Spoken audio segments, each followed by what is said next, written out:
Bienvenue à tous les internautes. Bienvenue à l'épisode 2.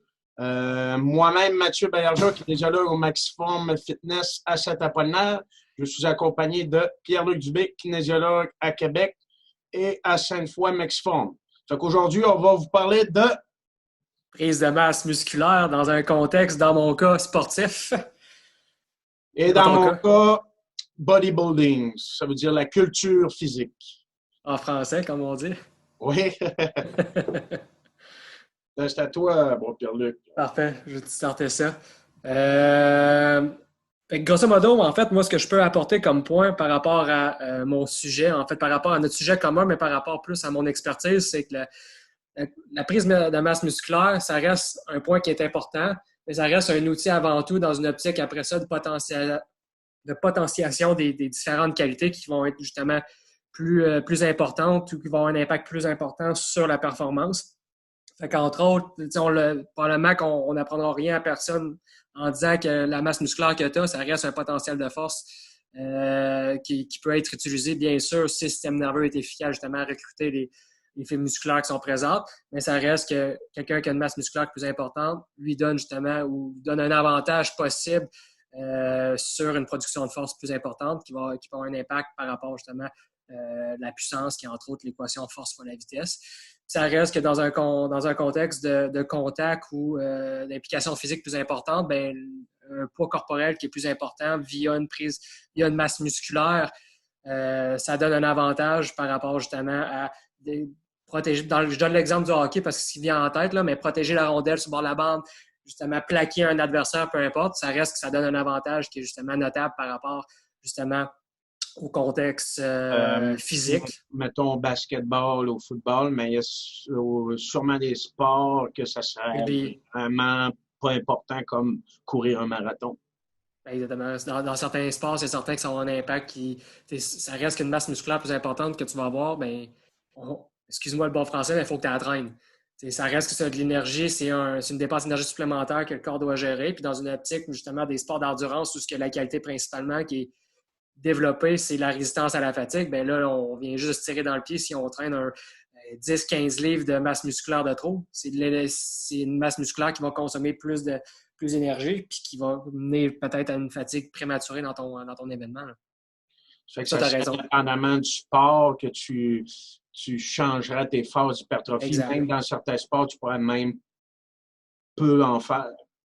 Puis ça reste que tu peux toujours orienter aussi ton approche en hypertrophie pour lui faire toucher un peu plus, mettons, au profil force ou au profil endurance, qui sont deux extrêmes où il y a peut-être un peu moins de masse musculaire ou un peu moins de gain de masse musculaire qui va être présent tout de suite justement à l'utilisation de la zone ou de l'intensité normalement associée à l'hypertrophie. Ça, tu peux jouer là-dedans pour avoir justement un meilleur monde en limitant un trop grand gain de masse musculaire à l'intérieur de ta phase. Et oui, tu joues en fonction de volume, tu joues en fonction de l'intensité pour t'aider justement à orienter ton approche, même si dans une zone d'hypertrophie, puis on en parlera tout à l'heure pourquoi que ça reste une zone qui est intéressante, mais tu orientes justement l'intensité ou ce que tu te situes par rapport au continuum de l'hypertrophie pour justement aller chercher ce que tu as besoin ou pour préparer les phases suivantes, par exemple. Puis l'hypertrophie pour nos clients, là, c'est prise de masse. Puis des techniques d'hypertrophie, là, on ne les passera pas toutes, mais il y a tellement des façons de créer du muscle. Parce que des fois, il y en a on entend souvent parler d'un gym. Ah, toi, tu fais de l'hypertrophie, tu es entre 8 et 12. Mais c'est pas juste faire du 8 à 12 répétitions d'hypertrophie. Tu peux faire l'hypertrophie à 40 répétitions si tu le fais à l'échec d'une certaine façon. Et ce qu'on sait au niveau de la littérature, c'est on en parlait avec Christian Thibodeau aussi dans nos formations qu'on a eues avec, que tu atteignes l'échec, que tu atteignes l'échec, mettons, à 6 RM versus tu l'atteignes à 15 RM, qui est répétition maximale, puis quand je parle de RM, ben, la réponse en termes d'hypertrophie va être la même entre les deux. C'est certain que là, quand tu tombes en dessous du 6, l'intensité relative est tellement élevée que c'est pas par fatigue musculaire que tu vas tomber en échec, c'est par fatigue nerveuse. Donc là, ça peut avoir peut-être un potentiel un petit peu moins fort de prise de masse musculaire, mais dans une zone justement d'hypertrophie jusqu'à endurance, le stimulé majeur qui va mener justement au gain en hypertrophie, c'est l'échec musculaire. Donc, rendu là, que tu sois à 40, comme tu dis, à 50, à 100, ben, il y a un potentiel de prise de masse musculaire qui est quand même là. Comme moi, ça arrive des fois que je vais donner une fois 100 reps à un de mes athlètes, mettons, de latéral raise. Je l'appelle walk de rack. Tu descends le long du rack. Ça fait bien un training d'hypertrophie. Pourtant, c'est un 100 répétitions. Puis tu sens les déchets métaboliques dans ton épaule. Là. Exact. Ça reste du temps sous tension, puis c'est un des profils qu'on va travailler en hypertrophie. Quand tu travailles en hypertrophie, on travaille via dommages musculaires et ou via justement stress métabolique. Donc, là, tout ce qui est temps sous tension, accumulation de déchets métaboliques, comme tu disais, IGF, qui est des facteurs induits à l'hypoxie par manque d'oxygène dans le muscle. Comme l'occlusion, des méthodes d'occlusion. Exact. Ou des méthodes que tu vas maintenir un ISO X plus des répétitions. Ça reste que c'est du temps sous tension que tu accumules qui mène justement. Exactement. Fait que c'est le principe que tu vas créer un milieu hypoxique pour entraîner justement après ça le relâchement de certains facteurs qui vont venir avoir peut-être une influence sur l'ADN puis la production de messagers, d'ARN messager qui va venir à la production à la synthèse protéique. C'est la partie un peu plus scientifique, là, mais ça stimule. D'avoir un scientifique dans l'équipe. De façon générale, on peut résumer ça, c'est que ces déchets-là ou ces produits-là qui vont provenir justement de l'utilisation d'un temps sous tension ou d'une tension continue vont venir stimuler la synthèse protéique et le gain de masse musculaire au bout du compte. En gros, des méthodes d'hypertrophie, il y en a plein. C'est l'adapter par rapport à ton client et la programmation où ce que tu es rendu dans la périodisation de ton athlète ou de ton culturiste. C'est exactement ça. Puis, ça reste, comme je te dis, moi, j'oriente mon approche en fonction, souvent, ce que je vais faire d'une phase d'accumulation vers une phase d'intensification, vers une phase de réalisation, bien, je prépare ma phase d'accumulation. C'est là que je vais mettre mes méthodes plus hypertrophiées, qui a un peu plus de tension, etc. Mais je vais souvent faire une progression au courant des semaines justement pour préparer ma phase d'intensification qui va être un peu plus lourde. Mais ça reste que dans le début du processus, souvent, la phase d'intensification va rester quand même dans une zone d'hypertrophie. C'est relatif, là. Mais on pourrait en sortir quelques-unes des méthodes. Tantôt, on parlait de ça, des techniques d'entraînement que tu utilises en fonction de toi. Je pense que tu me disais tout à l'heure que tu n'as pas nécessairement de phase de réalisation ou de transfert dans ton cas, dans ton sport. Si j'aurais un athlète pour un an, la périodisation serait différente. Mais comme j'avais mentionné dans l'épisode 1, dans le premier vidéo, c'est que la majorité de mes athlètes font une prep de 4 à 6 mois. Puis comme j'ai très peu de temps, je varie entre 2 phases, qui est intensification, tout avec un petit côté hypertrophie pareil, après phase accumulation, puis j'alterne juste avec ces 2 phases-là. Comme j'ai dit dans la dernière vidéo, en tout le temps choisissant un groupe musculaire faible. Oui, on a parlé un peu des neurotypes rapidement dans le premier épisode. Dans le bodybuilding, là, les types de neurotypes que je vois le plus souvent est le type 2A, qui est le caméléon. Lui, c'est la variété, c'est l'adrénaline dominante. En tout cas, on peut toujours suivre les capsules de Christian Thibodeau pour mieux comprendre ça ou faire des lectures sur T-Nation. Après, je vois beaucoup de 2B, qui est comme un peu l'Arnold Schwarzenegger de l'entraînement. C'est les personnes qui aiment la pompe, c'est des glutamates dominants, des amplificateurs émotionnels, des personnes d'émotion. C'est surtout ces 2 profils-là que je vois dans le bodybuilding. Des fois, je vois des 1B, qui est l'athlète naturel, des types 3, qui est le type anxieux, c'est un petit peu plus rare. Parce que ces gens-là, en période de diète restrictive, vont avoir tendance à faire beaucoup d'anxiété. Fait que c'est peut-être pas leur sport idéal, malgré que c'est des personnes très structurées. Fait qu'ils sont capables de tout suivre à la lettre. C'est comme des robots. Fait que moi, c'est sûr, je fais le test de profil à mes athlètes aussi. Puis je me fie à un peu ce que lui il aime également, puis ses points faibles. Mais ma programmation est beaucoup fiée par rapport à un type 2A. C'est sûr que si, mettons, mon 2A qui est mon adrénaline dominant, qui est la variété. Ça fait que, oui, le 2B, le type 2A, je vais l'entraîner plus comme un 2B si c'est un 2B.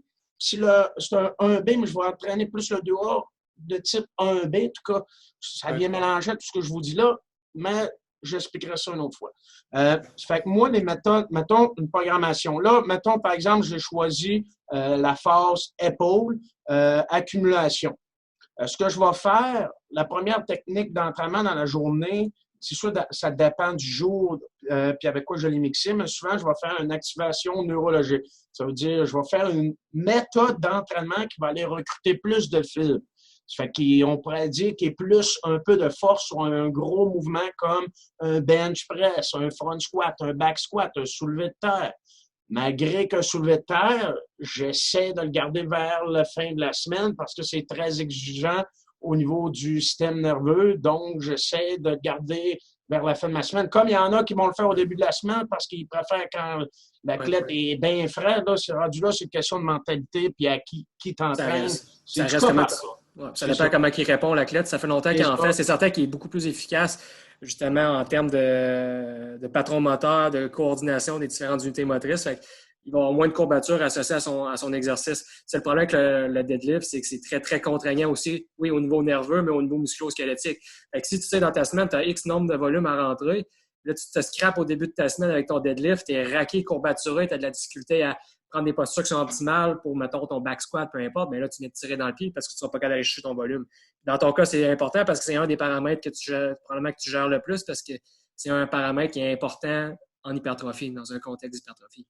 Exactement. C'est pour ça que c'est quand même important de voir son athlète souvent. Visualiser, exactement. C'est important que l'athlète aussi communique avec l'entraîneur, parce que l'entraîneur ne peut pas tout deviner. Puis moi, j'ai mes athlètes, là, on est peut-être dans 50 gyms différents là, dans toutes les régions du Québec. Ça fait que là, pas tout le temps l'œil sur eux. Puis même là, il fait-tu un deadlift de la bonne façon? Encore là, je ne sais pas techniquement s'il est correct. Après, je vais avec... qui est plus du développement neurologique. Ça veut dire que je pourrais y aller avec une méthode de REM-P-UP. REM-P-UP, mettons, moi, je ne fais pas un REM-P-UP 3RM. Je vais y aller plus avec un... Vu que je considère que c'est plus des... On est plus en hypertrophie, j'irais peut-être plus avec un REM-P-UP 5RM. Ça veut dire que tu vas faire 5 répétitions, une pause, tu vas monter la charge, 5 répétitions, une pause, tu vas monter la charge jusqu'au temps que tu sois plus capable d'effectuer 5 répétitions. Après mi-training, je commence à embarquer beaucoup plus des méthodes hypertrophie. J'aime bien le mechanical drop set. Tu peux le faire sur 2 variantes d'exercices différents, même 3 variantes d'exercices différents. C'est que tu commences par un... Mettons, je vais y aller avec un squat, là, même si je ne le placerai peut-être pas mi-training. Bien pour vous donner une idée, c'est quoi un mechanical drop set.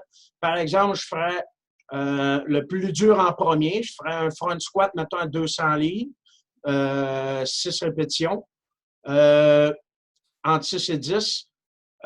Immédiatement après, je ferais un box squat. Je garderais la même charge, 200 livres, je ferais 6 à 10 répétitions ou un max rep pour certains. Ça dépend du niveau de l'individu, mais des fois, j'aime ça donner un maximum de reps pour pas qu'il y ait au-delà de la technique, qu'il soit au-delà de sa capacité et qu'il se blesse. Après, mettons, je finirai avec un box squat parce qu'on le sait tous que c'est plus facile. Un box squat, ça serait un back squat, et on terminera avec un box squat. Vu que c'est plus facile, vu que tu réduis l'amplitude. Mais tu gardes toujours 200 livres. Ça, c'est une technique que j'utiliserai à mi-training. Après, j'irai vraiment avec des méthodes sous tension plus élevées vers un peu plus la fin de mon training. Ça fait que ce que je pourrais faire, c'est des drop sets. Je pourrais faire des pré-fatigues, des post-fatigues qu'on appelle des supersets. Du tempo contraste. Ça, j'aime bien ça. C'est que tu changes. Mettons, je pourrais faire 5 répétitions tempo très lent. 5 répétitions tempo très lent. Et après, je pourrais effectuer 5 répétitions plus rapides. Et je pourrais terminer, ça, je fais souvent ça, walk de rack, 100 répétitions dans le plus bref délai possible. Tu prends des pauses si tu en as besoin. Lateral raise, par exemple. Tu le fais-tu en isolation, ça, toi? Ouais. Rendu là. C'est parce que moi, c'est toujours la question aussi, c'est parce que la majorité, en fait, ce qu'on j'entraîne principalement comme qualité, c'est beaucoup l'aspect neurologique. Fait qu'on parle d'entraînement avec mes athlètes, parce que c'est ce qui a le plus grand impact sur la performance. Mais moi, ce qu'il faut que je fasse attention, c'est que si tu crées une trop grosse variété à l'intérieur de ta séquence en termes d'intensité, ça vient demandant pour le système nerveux parce qu'il ne sait pas comment, justement, quelle adaptation mettre en place. Tu sais, des fois, partir d'un 6 RM puis finir avec un 40 avec des exercices multisegmentaires, ça peut être peu plus drainant le système nerveux. Avec vraiment une isolation. Puis, exact, au ça fil a de moins mon d'impact. programme, je commence tout le temps un peu plus low rep, Ouais. s'approche de la force. Tranquillement, j'augmente mon nombre de répétitions, je réduis mon temps de repos, j'augmente mon temps sous tension. Il y a Jacob Hamel qui programme beaucoup ses programmes de cette façon-là. Ouais.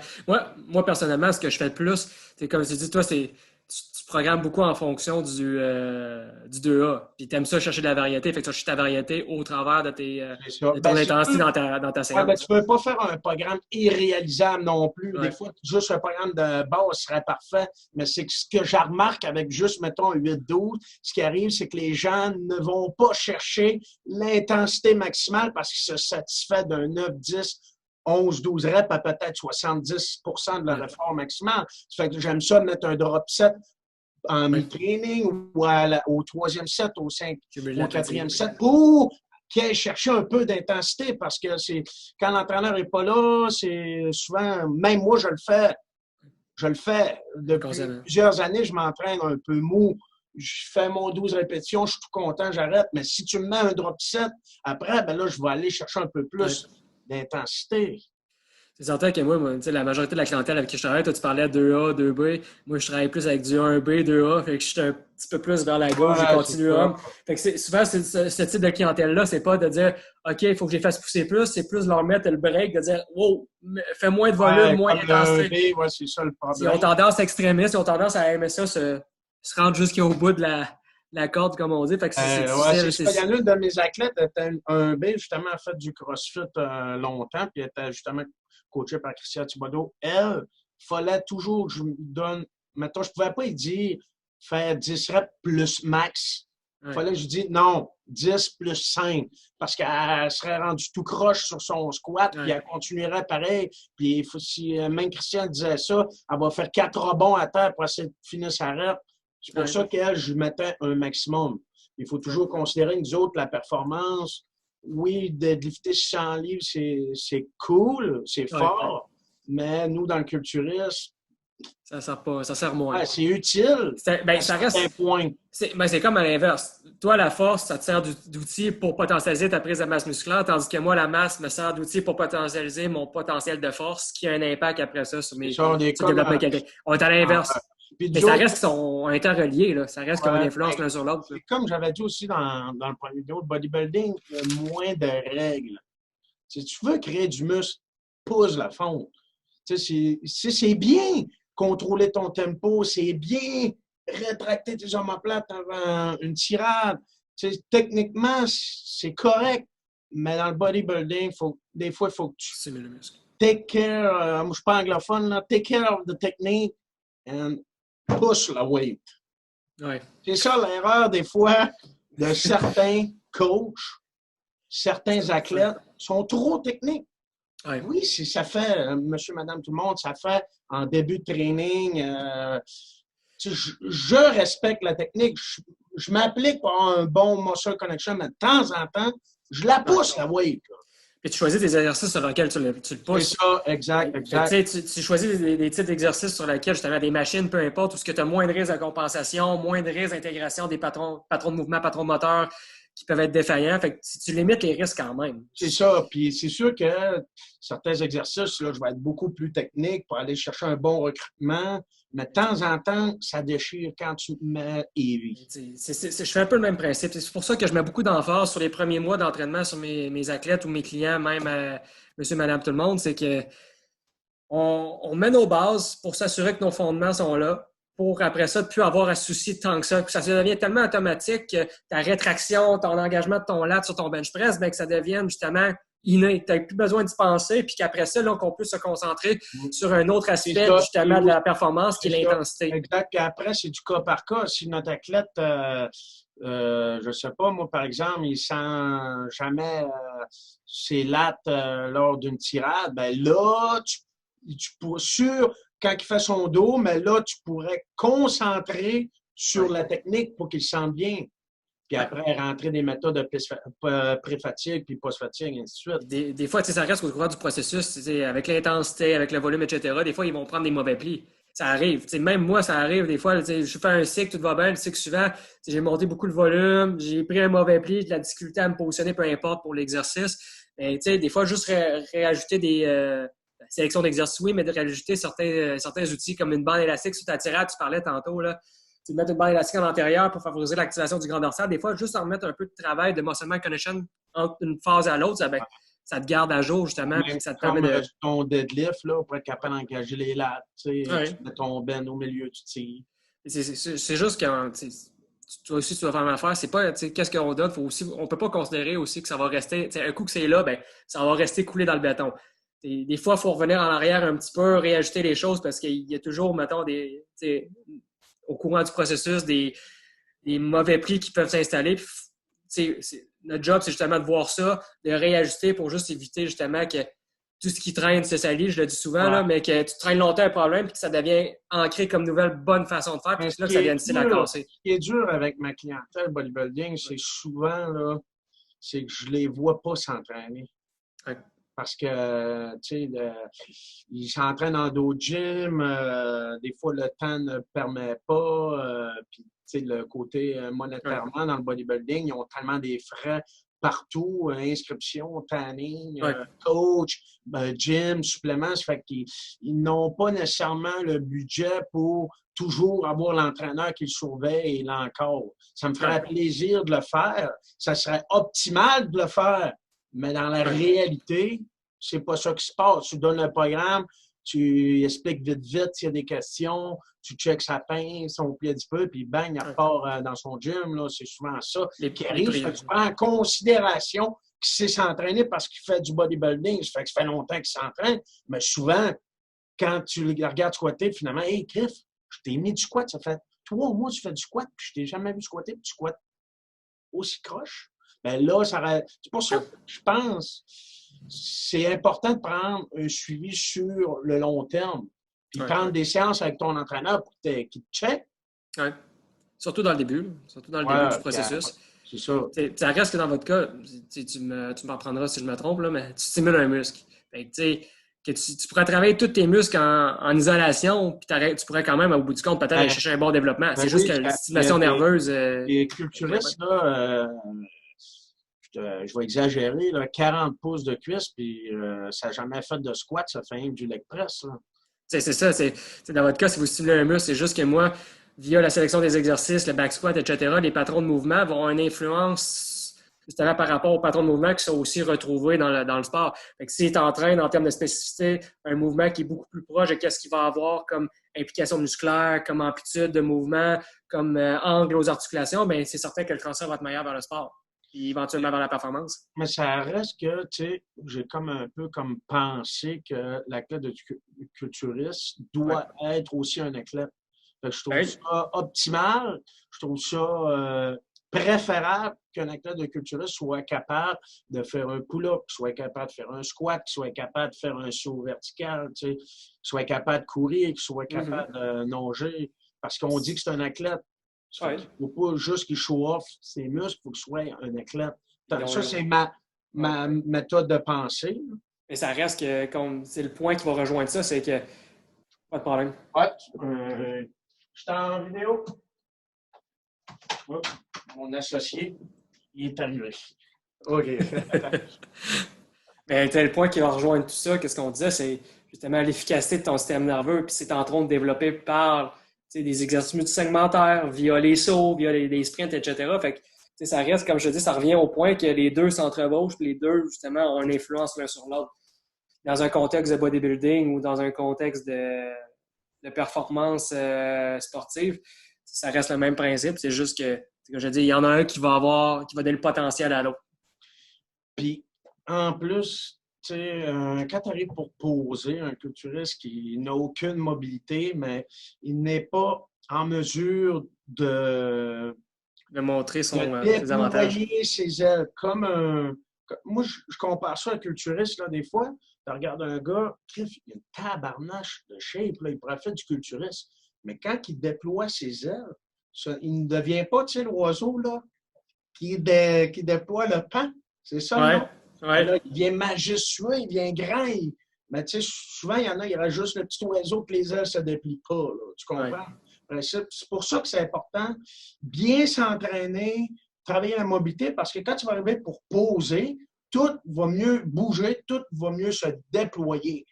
Et ton physique va paraître beaucoup mieux parce que tu vas le montrer de façon plus avantageuse que lui qui n'a pas de mobilité et qui n'est pas capable de sortir ses lattes, par exemple. Pour certain. ça, la stimulation musculaire tout est utile pour ton athlète de culturiste, peu importe. C'est certain. C'est certain. Puis ça aurait été quelqu'un de mobilité qui est plus qui est optimal en fonction de ce qu'il a de besoin, bien, son positionnement articulaire va être meilleur, son implication musculaire va être meilleure, sa stimulation musculaire va être meilleure, ce qui, au bout du compte, va lui donner plus de résultats avec son entraînement, c'est certain. C'est ça. Puis quand tu as le muscle trop tête, on sait ce que ça fait. À maner, c'est que ce muscle-là n'est plus en mesure de grossir.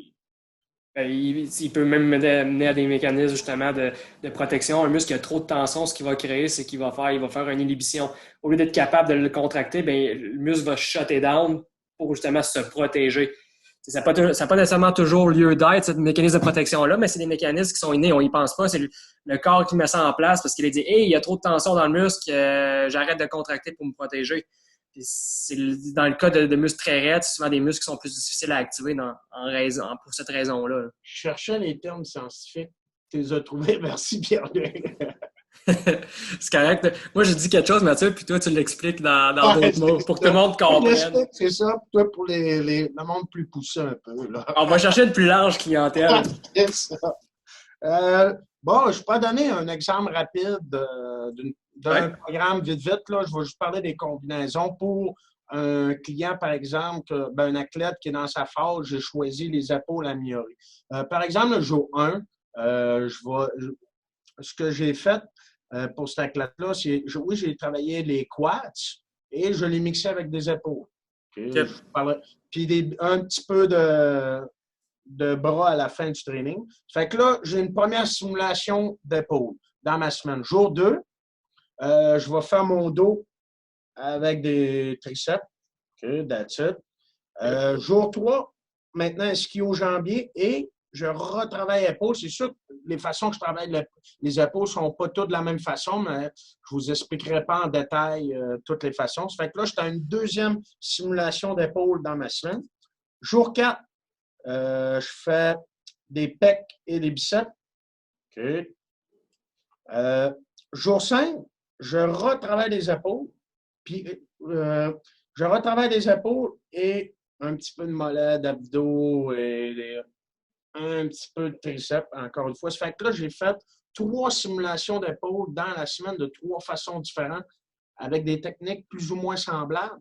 Ça fait que comme vous avez vu dans la vidéo 1, je disais qu'il faut toujours choisir un muscle faible et augmenter sa fréquence pour l'aider à grossir.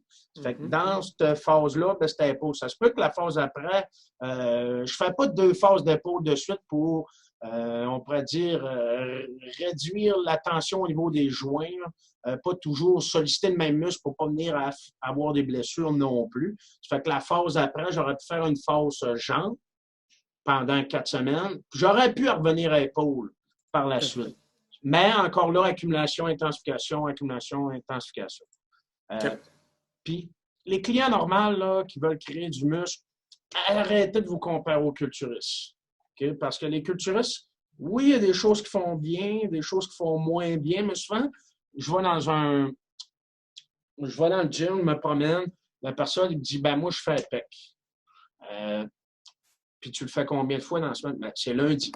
Ouais. Fait que là, il ne refait pas de pec avant 7 jours. Pour cette personne-là, c'est pas optimal. Parce qu'il n'y a pas assez de fréquence au niveau du pec. Minimum, c'est 2 fois semaine.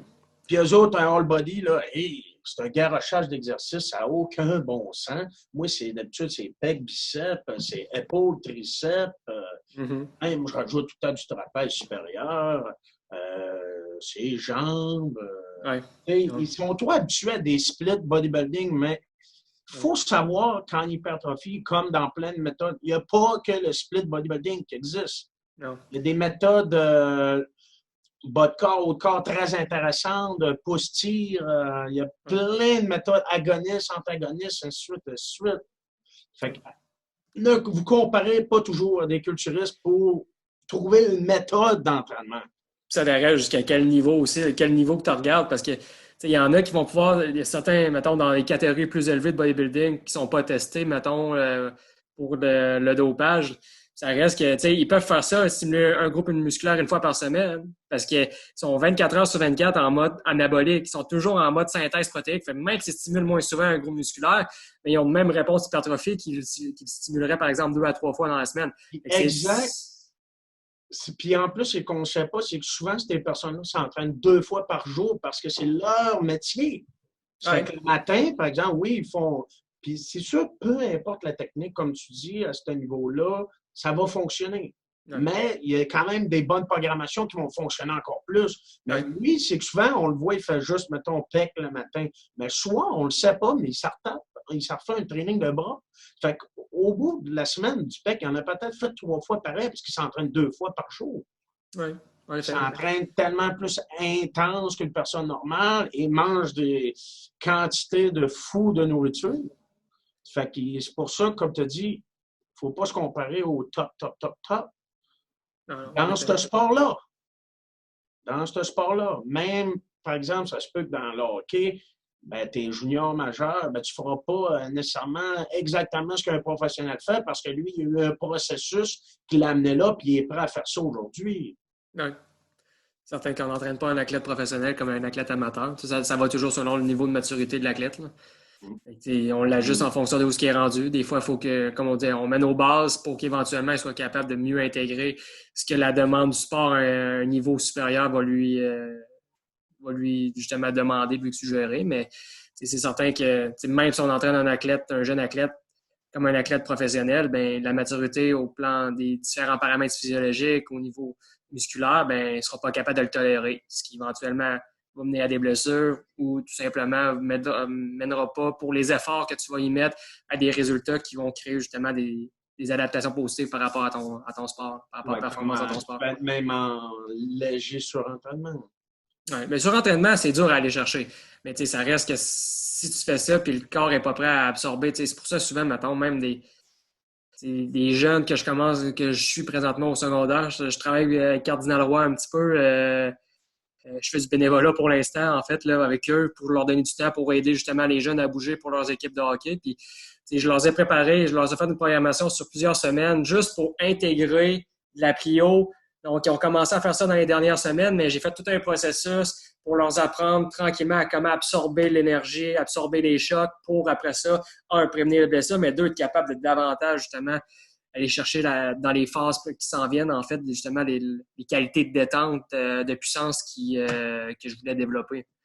Tout se met en place de façon progressive, puis il faut que tu ajustes en fonction, justement, au niveau du développement athlétique où ce que l'athlète est rendu, c'est certain. Puis si, mettons, tu me fais un petit résumé de la prise de masse pour un athlète en compte. Ben, je peux faire comme toi, en fait, là, à quoi que ça ressemble, mettons, dans une phase, si on veut, où ce que le développement musculaire est un peu plus mis de l'avant là, avec mes athlètes. T'sais, au minimum, là, dans une semaine, comme je te dis, ce qui est le nerf de la guerre, ce qui par rapport à justement le développement athlétique, c'est tout ce qui est adaptation neurale, donc l'efficacité de ton système nerveux. Mais ce que je fais souvent, là on parlait des entraînements mixtes. Moi, je fais un entraînement mixte, début de semaine, souvent. Fait que de un, ça prime le système nerveux, puis de deux, ça permet de maintenir au minimum une fois la stimulation pour garder tes acquis des phases précédentes. Par exemple, tu as fait des phases d'intensification, peu importe. Bien, je garde une intensité qui est un peu plus élevée dans une séance mixte. Je vais faire du dos, je vais faire du pec, je peux faire de l'épaule, je peux faire des jambes aussi. En fait, là, je fais un entraînement qui est mixte, qui est davantage orienté vers l'intensité pour acheter la stimulation nerveuse. Puis le reste de la semaine, je module mon intensité. Là, je peux avoir, mettons, un split au bas. Je peux avoir un split si je vais chercher un peu plus de volume par groupe musculaire, pec, dos, jambes, par exemple. Donc, ça se module différemment. Puis c'est juste que dans un contexte sportif, il faut prendre en considération qu'ils ne font pas juste ça. Fait que c'est là qu'il faut faire attention en termes de volume. Là. S'ils vont chercher 3-4 pratiques par semaine, là, c'est difficile de dire qu'on va rentrer à 5-6 jours d'entraînement. Fait que là, c'est là qu'il y a des fois qu'on va avoir 2-3 jours mix pour aller chercher une fréquence de stimulation, garder justement les adaptations au plan neurologique. Tu n'aurais sûrement pas un jour bras, là. Parce que tu n'as pas assez de séances C'est d'entraînement pour te permettre ça. Là. non, c'est pas de l'énergie où est-ce que je vais investir beaucoup de temps. Puis même dans mon entraînement personnel, c'est à moins d'avoir une grosse faiblesse, qui est rarement le cas. Souvent, le premier exercice qu'ils vont faire quand ils rentrent dans un gym, c'est du biceps et du triceps. L'extension du coude et du curl avec la barre. Mais tu sais, de façon générale, le monde sont souvent très peu, en fait, comme je pourrais dire ça, ils n'ont pas nécessairement de lacunes à ce niveau-là. Fait que c'est pas là que je vais investir du temps. Puis mettre beaucoup de temps, surtout dans une phase d'accumulation ou dans le début avec un client sur le biceps, triceps, souvent, ils me trouvent plate parce que je leur mets pas de bonbons. Mais c'est juste que je vais investir le temps que j'ai à augmenter l'efficacité en termes de muscle connection, de patron moteur sur les groupes musculaires qui devraient être priorisés dans nos exercices. Il faut... Si tu fais un chin-up, là, puis tu fais juste du biceps, que tu fais ton chin-up, là, t'es pas ce bon exercice. Ça reste un exercice qui, théoriquement, va développer ton grand dorsal. Fait que si tu tires juste des bras puis tu n'es pas capable de recruter ton grand dorsal, bien, il n'est pas stimulé. Au bout du compte, justement, tu vas développer le muscle. À moi, dans le bodybuilding, là, que ça peut être quand même efficace parce que des gros bras, ça gagne des points. Mais il ne faut jamais oublier que les mouvements pluriarticulaires travaillent les bras. Ben oui, c'est ça. C'est pour ça. Le monde, il me regarde les bras, parce que j'ai quand même un bon bras, 18 pouces, 5 pieds 4, 180 livres, 12 de body fat. Mathieu, tu sais que je t'écœure. J'ai rendu plus pesant que toi. Ah ouais, Chris, c'est peut-être pas rien que la masse. Ouais, mais j'ai pas l'air d'avoir pris de gras, c'est juste que j'ai augmenté mon apport calorique pas mal. Ouais, ça doit être ça. Fait que, tu sais, là, le monde dit, Chris, tu sais quoi, t'entraînes tes bras tout le temps? Ou non. Oui, j'ai un bon muscle connection, ça veut dire, je recrute bien les fibres au niveau de mes bras et facilement. Mais c'est que moi, j'ai les bras de levier court, vous voyez. Ça fait que souvent, biomécaniquement, je triche. Oui, mes bras sont forts aussi. Fait que je triche mes mouvements un peu et je viens recruter mes bras. Je fais du bench, je le sens dans les triceps quasiment plus que dans mon pec. Fait que mon pec, c'est ma faiblesse. Fait que, oui, là, je fais une parabole, mais tout ça pour dire, tu fais des épaules, tes triceps, ils travaillent. Tu fais ton pec, tes triceps, ils travaillent. Tu fais du dos, les biceps, ils pompent au fond. Fait que c'est pour ça que ça ne devrait pas être la priorité. Ouais. Je ne choisis jamais, pas jamais, très rarement une phase concentrée sur les bras. Ça arrive, mais pas souvent. Ça arrive si c'est une lacune dans chez ton athlète. Ouais. Mais moi, souvent, j'utilise le biceps triceps comme journée de récupération. C'est juste bon au plan psychologique, ça l'aide. Là. Je sais que mes athlètes aiment ça, se pomper les bras, mais les gars de hockey, là, des fois, juste pour leur donner un petit bonbon, je leur donne une séquence de biceps triceps, ils sont heureux comme tout. Puis, c'est bon, c'est le moral. Ils ne t'utilisent pas, mais ils s'en rajoutent en bonus. Ouais, c'est certain que quand je suis pas avec les autres, ils ont probablement qu'ils passent plus de temps à faire du biceps triceps. Fait que, toi, je me dis, tu sais, c'est pas grave, mais je leur en donne pas. Ils en font tellement à l'extérieur de mes entraînements. Ouais, c'est ça. Ben, tu sais, ou sinon, tu sais, dans ce cas-là, on peut opter pour des mouvements comme des dips, des chin-ups, puis ou du bench close grip. Ouais, c'est ça, exact. Tu es capable d'orienter, de mettre ça de l'emphase sur certains groupes musculaires en fonction de la sélection d'exercices que tu fais.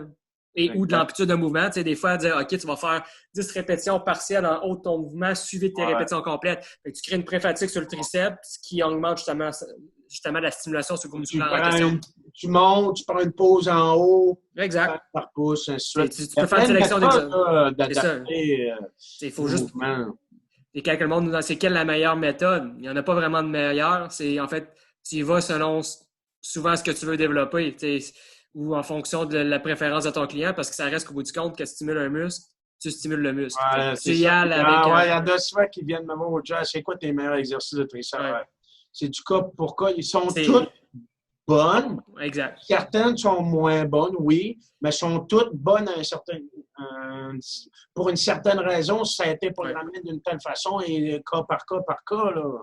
Souvent, moi, je réponds à ça, c'est lequel que tu sens le mieux? Ceux-là, parfait, c'est le meilleur exercice. Fais-le. Après, je ne suis pas obligé d'aller faire une démo. Non, mais c'est juste pour dire, mettons, que stimule un muscle, peu importe la variation, on utilise des patrons de mouvement pour stimuler un groupe musculaire en particulier ou certains groupes musculaires en particulier. Donc, peu importe lequel tu vas sélectionner, en autant que tu ressentes le muscle que tu travailles, tu es correct. Tu vas faire un triceps devant toi à poulie ou tu vas le faire à Z-curl, une barre en Z, couché sur le dos. Ça reste que c'est une extension du coude en isolation. Fait que ça reste les mêmes groupes musculaires qui sont stimulés. Rendu là, c'est juste les courbes de force qui changent. Puis, exact. Tu peux surcharger certaines parties de ton mouvement. Là, ça devient intéressant dans cette optique-là, mais en termes de stimulation musculaire pure et dure, si tu le ressens, tu le stimules, tu vas le développer. Sinon, tu penses qu'on a fait pas mal le tour? On peut rester là-dessus pour aujourd'hui. Ouais, on va se donner des munitions pour la prochaine fois. Ça, on ne dira pas tout ce qu'on sait tout de suite. On se laisse là-dessus. Bonne soirée, Pierre-Luc. Si vous avez des questions, vous pouvez nous écrire. Yes. À un prochain épisode.